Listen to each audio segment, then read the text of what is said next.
Hello everyone. आज जो test हम डिस्कस करने जा रहे हैं ये UK triple S C based एक पेपर है और इसका जो कोड है वो है DA/103/001। तो इसकी जो PDF है आपको हमारे टेलीग्राम चैनल से प्रोवाइड कर दी जाएगी और उसका लिंक जो है इस वीडियो के डिस्क्रिप्शन बॉक्स में आपको मिल जाएगा। तो शुरू करते हैं आज के इस पेपर को। तो आज का पहला क्वेश्चन है, आश्रित का सही विलोम शब्द क्या होगा?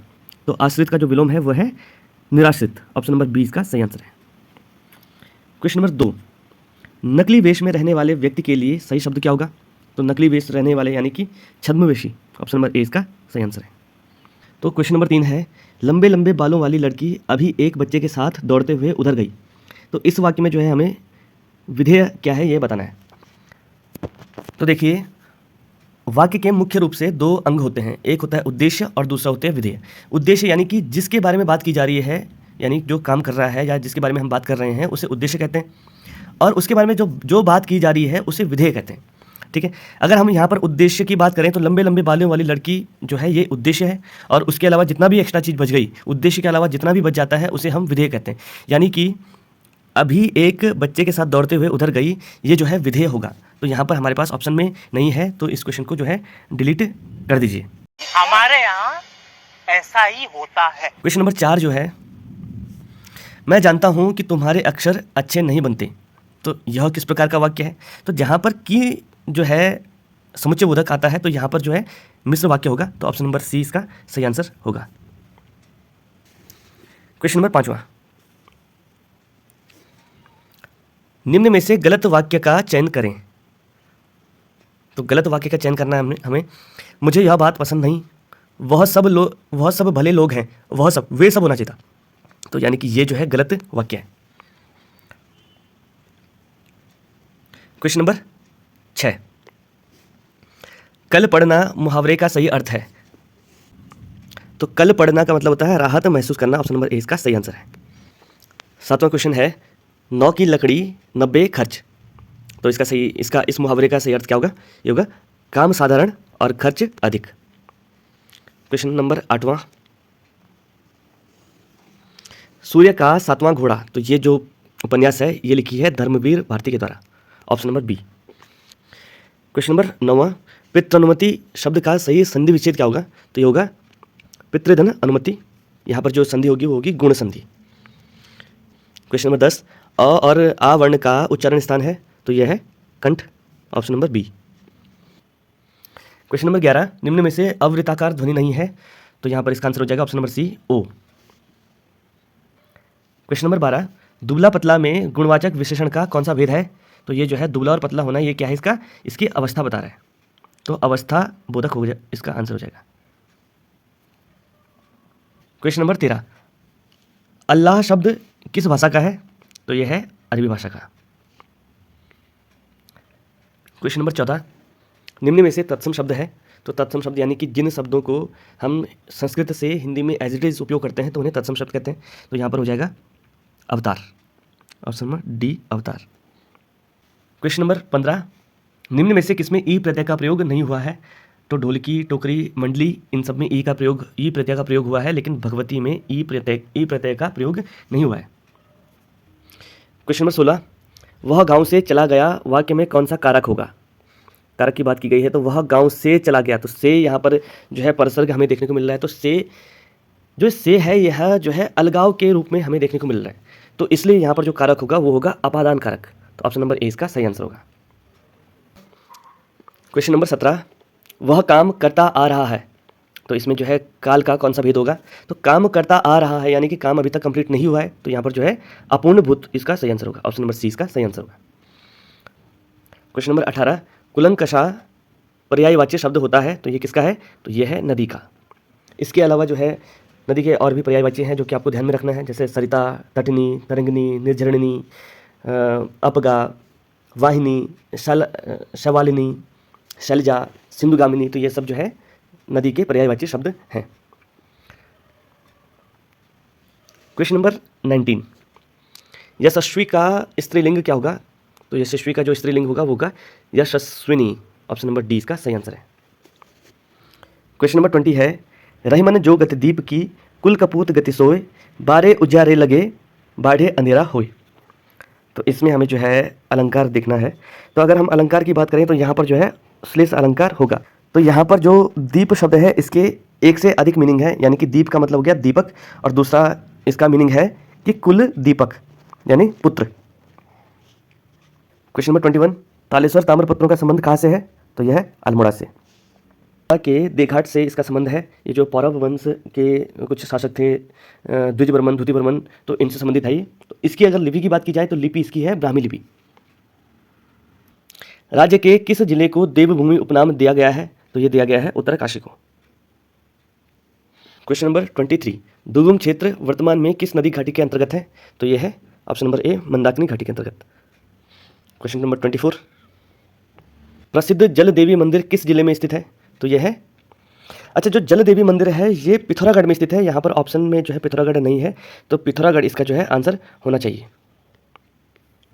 तो क्वेश्चन नंबर 25 है, श्रीनगर में कालिका देवी मठ का निर्माण किसने करवाया? तो ये करवाया गया था अजय पाल के द्वारा। ऑप्शन नंबर ए इसका सही आंसर है। इसके अलावा देवलगढ़ में जो राजराजेश्वरी मंदिर है और सत्यनाथ गुफा है, सत्यनाथ भैरव गुफा जो देवलगढ़ में स्थित है, इनका निर्माण भी अजय पाल के द्वारा करवाया गया। क्वेश्चन नंबर 26, क्वेश्चन नंबर 26 है, किस चंद्र शासक ने सिरगढ़ का किला जीता था? तो ये हो जाएगा रुद्रचंद ने। Option number A, option number A Rudrachand इसका सही आंसर हो जाएगा। क्वेश्चन नंबर 27, कुमाऊं क्षेत्र में रानी हाट क्षेत्र किससे संबंधित है? तो यह है जिया रानी से संबंधित। क्वेश्चन 28, सिख गुरु रामराय को किसने आश्रय दिया था? तो यह दिया था फतेह शाह ने। Option number A. Question number 29, राज्य में पर्यटन नीति की घोषणा कब हुई थी? तो ये हुई थी option number A 26 April 2001। Question number 30, dot वाली हवेली नामक पुरातत्व स्थल कहाँ पर स्थित है? तो यह है हरिद्वार में। Option number D. Question number 31, निम्न मंदिरों में से किस मंदिर का निर्माण गोरखा सरदार अमर सिंह थापा ने करवाया था? तो अमर सिंह थापा ने जो है गंगोत्री मंदिर का निर्माण करवाया था। क्वेश्चन नंबर 32, राज्य में बाल सभा की स्थापना कब हुई थी? तो बाल सभा की स्थापना जो है 1935 में सत्यप्रकाश रतूड़ी के द्वारा की गई थी सकलाना पट्टी में। तो ऑप्शन नंबर ए इसका सही आंसर होगा। क्वेश्चन नंबर 33, अनिल कुमार धस्माना का संबंध किस जिले से है? तो यह है पौड़ी जनपद से। क्वेश्चन नंबर 34, गागर नामक स्थान कहाँ पर स्थित है? तो ये जो है यह है रामगढ़ में। तो रामगढ़ यानी कि नैनीताल के रामगढ़ वाले क्षेत्र है, तो वहाँ पर एक पीक है गागर पीक, जो कि जहाँ से मतलब सूर्यास्त और सूर्योदय दिखता है, तो उस चीज़ के लिए फेमस है ये। क्वेश्चन नंबर 35, छमना पात्र का संबंध किससे था? तो यह है कत्यूरियों से। तो कत्यूरी शासकों के समय एक नर्तकी हुआ करती थी छमना पात्र। क्वेश्चन नंबर 36, हुल्का देवी साकरिया देवी का संबंध किस जनजाति से है? तो यह है बोक्सा से। Option number A. Question number 37, Kartikeya पूर्व राजाओं में आदि पुरुष किसे कहा जाता है? तो ये थे Shalivahan Dev. Option number B. Question number 38, Badridatt Pande के अनुसार चंद्रवंश का संस्थापक कौन था? तो यह है Somchand. Option number A. Mohand दर्रा कहाँ स्थित है? तो यह है ऑप्शन नंबर ए देहरादून में। क्वेश्चन नंबर 40 है, रथी देवता का मंदिर स्थित है? तो यह है टिहरी में। क्वेश्चन नंबर 41, राज्य में कृषक संसाधन विकास संस्थान कहाँ पर स्थित है? तो यह है उधम सिंह नगर में। क्वेश्चन नंबर 42 है, नया बस्ता कविता के लेखक कौन है? तो यह है हेमंत कुकरेती। क्वेश्चन नंबर 43, 16वीं वन रिपोर्ट के अनुसार किस जिले में सर्वाधिक वनों का प्रतिशत है? तो यह है, अगर हम प्रतिशत की बात करें तो यह रुद्रप्रयाग हो जाएगा। क्वेश्चन नंबर 44 है, रामायण उत्सव मूल रूप से किस जिले में मनाया जाता है? तो ये मनाया जाता है चमोली जनपद में। चमोली जनपद के जो है सलूड़ डुंगरा जो गांव है वहाँ पर ये उत्सव मनाया जाता है। अगर इसको यूनेस्को की बात करें तो यूनेस्को में इसे जो है 2 अक्टूबर 2009 में से शामिल किया गया, घोषित किया गया था। और उसके अलावा अगर जो रिपब्लिक डे परेड है तो 2016 की रिपब्लिक डे परेड में इसकी झांकी जो है हमें देखने को मिली थी। क्वेश्चन नंबर 45, निम्न में से कौन से उत्तराखंडी का संबंध पर्वतारोहण से नहीं है? तो अगर हम पर्वतारोहण की बात करें तो सुमन कुटियाल हो गया, लवराज सिंह धर्मसत्तू हो गया और हुकुम सिंह हो गया। ये तीनों के तीनों जो है उत्तराखंड के पर्वतारोहण से इनका संबंध है, किंतु सुशीला राणा का संबंध पर्वतारोहण से नहीं है। क्वेश्चन नंबर 46, निम्न में से कौन सी नदी गर्म पानी नामक स्थान से निकलती है? तो गर्म पानी नामक स्थान से जो है दाबका नदी निकलती है। और जो गर्म पानी है ये एक जगह का नाम है जो कि नैनीताल जिले में स्थित है। क्वेश्चन नंबर 47, शिखर फॉल कहाँ स्थित है? तो यह है देहरादून में। क्वेश्चन नंबर 48, राज्य में हिमालय दर्शन योजना कब शुरू हुई? तो ये हुई थी 2015 में, option number D. Question number 49, राज्य के किस स्थान पर सर्वप्रथम प्रागैतिहासिक खोज हुई थी? अगर हम प्रागैतिहासिक काल की बात करें तो सर्वप्रथम 1856 में हेनवुड के द्वारा जो है देवीधुरा में ये उत्खनन करवाया गया था और यहाँ से जो है उसको महापाषाणकालीन अवशेष प्राप्त हुए थे। क्वेश्चन नंबर 50, रूपकुंड में सर्वप्रथम नरकंकाल की खोज किस वर्ष हुई थी? तो ये हुई 1942-1943 में। क्वेश्चन नंबर 51, खोखरे का टीला कहाँ पर है? तो जो खोखरे का टीला है यह है उधम सिंह नगर में। नन ऑफ दीज, इनमें से कोई नहीं इसका सही आंसर होगा। क्वेश्चन नंबर 52, राज्य में गुलजू महोत्सव कहाँ पर मनाया जाता है? तो ये मनाया जाता है चंपावत जिले में। क्वेश्चन नंबर 53, मंदाकिनी तथा झूलगाड़ नदी का संगम कहाँ पर स्थित है? तो यह है अगस्तमुनि में। Question number 54, Corbett national park में टाइगर प्रोजेक्ट कब शुरू हुआ? तो ये हुआ था 1973 में, option number A. Question number 55, राज्य में सेब उत्पादन में प्रथम स्थान वाला जिला कौन सा है? तो यह है Uttarkashi, option number D, none of these. Question number 56, निम्न में से पंचकुंड में शामिल नहीं है। अगर हम पंचकुंड की बात करें तो तप्त कुंड, नारद कुंड, मानुषी कुंड, त्रिकोण कुंड और सत्यपथ कुंड, ये 5 कुंड हैं। तो इनमें से जो है गरुड़ कुंड नहीं है। क्वेश्चन नंबर 57, गढ़वाल क्षेत्र में तलवार ढाल के साथ किया जाने वाला नृत्य है? तो ये जो है ये है सर्व नृत्य, ऑप्शन नंबर बी। ये जो है एक टाइप का युद्ध नृत्य है और अगर हम कुमाऊं की बात करें तो कुमाऊं में जो छुले नृत्य है वो भी इसी प्रकार का एक युद्ध नृत्य है। क्वेश्चन नंबर 58, राज्य में महिषानी महोत्सव नेपाल भारत की संस्कृति की झलक जो है इसमें देखी जाती है। तो मनाया जाता है, ये कहाँ मनाया जाता है? तो ये मनाया जाता है पिथौरागढ़ में। क्वेश्चन नंबर 59, राज्य में सर्वाधिक जल धारण क्षमता वाली कृत्रिम झील है? तो यह है कोठार बांध, जो कि कोसी नदी पे है, अल्मोड़ा में। सिंधु घाटी सभ्यता वैदिक सभ्यता से भिन्न थी क्योंकि इसके पास विकसित शहरी जीवन की सुविधाएं थी, बिल्कुल सही है। इसके पास चित्र लिखिए लिपि थी, ये भी बिल्कुल सही है। इसके पास लोहे तथा रक्षा शस्त्रों के ज्ञान का अभाव था, ये भी बिल्कुल सही है, यानी कि सभी सही है। क्वेश्चन नंबर 61, बराबर की गुफाओं का प्रयोग आश्रय के रूप में किया था? तो ये किया गया था आजीवक संप्रदाय के लोगों के द्वारा। तो अशोक ने इनके लिए अलग अलग गुफाएं बनाई थी, तो उनका नाम था कर्ण, चौपड़, सुदामा और विश्व झोपड़ी।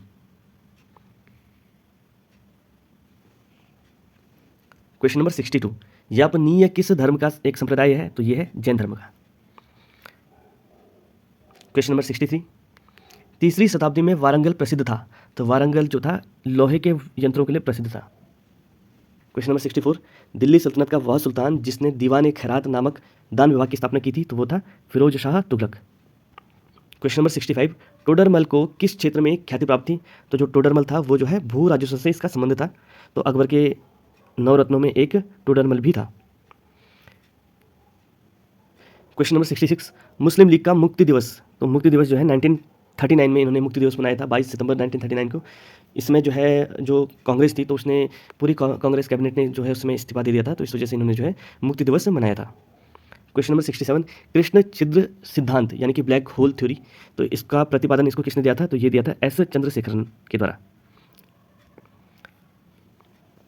क्वेश्चन नंबर 68, टाइटन सबसे बड़ा उपग्रह है? तो यह है शनि का। क्वेश्चन नंबर 69, किस अक्षांश पर वार्षिक तापांतर न्यूनतम होता है? तापांतर यानी कि गर्मी और जो सर्दी का जो टेम्परेचर है उसका जो डिफरेंस है, टेम्परेचर डिफरेंस सबसे कम होता है वो भूमध्य रेखा पर, क्योंकि भूमध्य रेखा पर जो टेम्परेचर है वो ऑलमोस्ट बराबर ही होता है। क्वेश्चन नंबर 70, तमिलनाडु व आंध्र प्रदेश का तट है? तो इसे बोलते हैं कोरोमंडल तट। क्वेश्चन नंबर 71, संथाल कहाँ के निवासी हैं? तो जो संथाल जो जनजाति है ये पूर्वी भारत में आपको देखने को मिलेगी और जो हमारी राष्ट्रपति हैं द्रौपदी मुर्मू ये भी संथाल जनजाति से बिलोंग करती हैं। क्वेश्चन नंबर 72, इंदिरा गांधी नहर का निर्माण शुरू हुआ था? तो ये हुआ था 30 मार्च 1958 को, ऑप्शन नंबर ए इसका सही आंसर है। अगर इंदिरा गांधी नहर की बात करें तो ये राजस्थान में जो है जल पहुंचाने का काम करता है। ब्यास और सतलज का जो जहाँ पर संगम है पंजाब में, तो वहाँ पर एक बैराज है हरिके बैराज नाम से, तो यहीं से जो है ये इंदिरा गांधी नहर निकाली गई है। क्वेश्चन नंबर 73, कपास के रेशे प्राप्त होते हैं? तो ये जो है बीज से प्राप्त होते हैं। क्वेश्चन नंबर 74, भारत की संचित निधि से धन निकालने के लिए कौन सा विधेयक होता है? तो ये होता है धन विधेयक। क्वेश्चन नंबर 75, संसद के किस सदन को प्रतिनिधि सभा कहते हैं? तो ये कहते हैं लोकसभा को। क्वेश्चन नंबर 76, सर्वोदय योजना कब स्थापित हुई थी? तो ये स्थापित हुई थी 1950 को।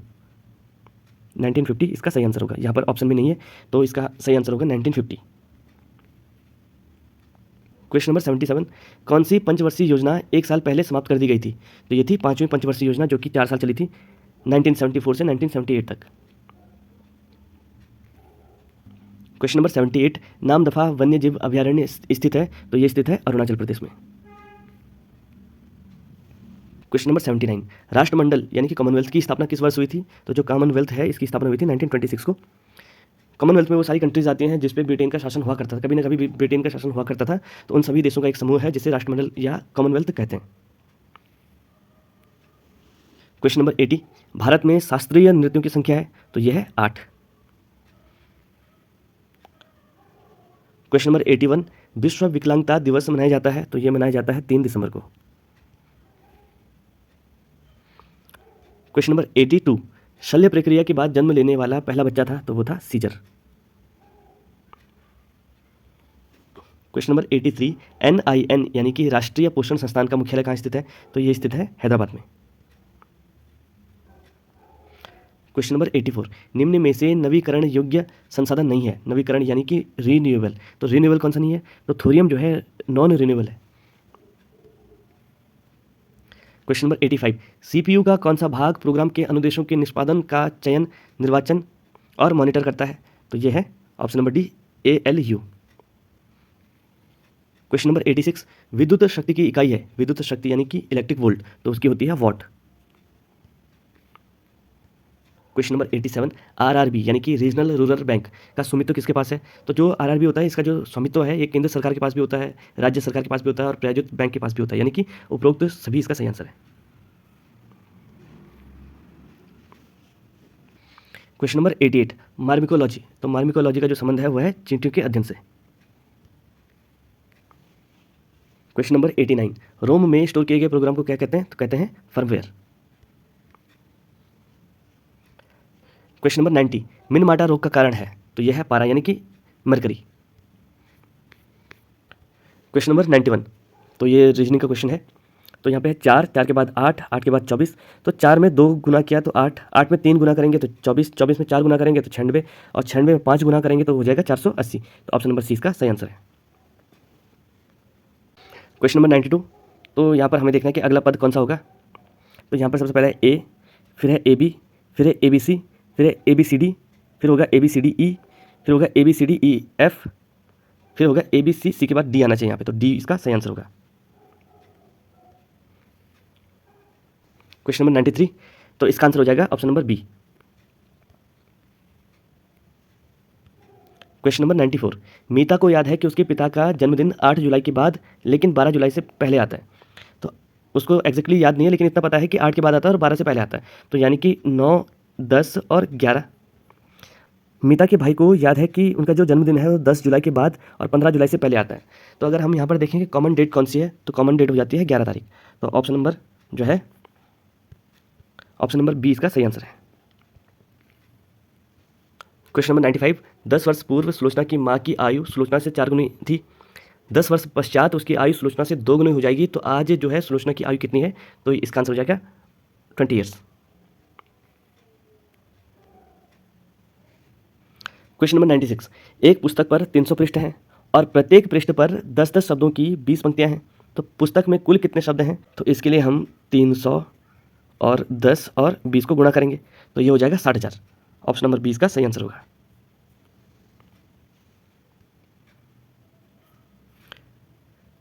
क्वेश्चन नंबर 97, निम्न में से भिन्न शब्द छांटिए, वर्ग मीटर, वर्ग फीट, वर्ग इंच और वर्गमूल। तो हमारा आंसर होगा वर्गमूल। इसको छोड़ के बाकी सारे के सारे जो है एरिया नापने की इकाइयां हैं। क्वेश्चन नंबर 98, यदि फादर को HCVJGT के रूप में लिखा जाता है तो शिप को क्या लिखा जाएगा? तो अगर हम यहाँ पे देखते हैं तो हर जो अल्फ़ाबेट है उसमें 2-2 ऐड किया गया है, तो इसी तरीके से हम शिप में भी 2-2 ऐड करेंगे, तो हमारा आंसर हो जाएगा UJKR, option number A. Question number 99, यदि बादल को सफ़ेद, सफ़ेद को हवा, हवा को नीला, नीले को पानी, पानी को बिजली कहा जाए, तो बताइए कि पक्षियाँ कहाँ उड़ेंगी? तो हमें पता है कि पक्षियाँ जो है हवा में उड़ती हैं, और हवा को यहाँ पर कहा गया है, हवा को नीला कहा गया, तो हमारा आंसर होगा नीले में।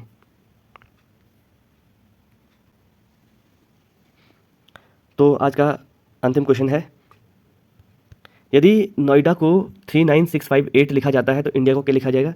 तो इसका आंसर हो जाएगा ऑप्शन नंबर सी 63568। तो ये थे आज के 100 questions. Thank you so much.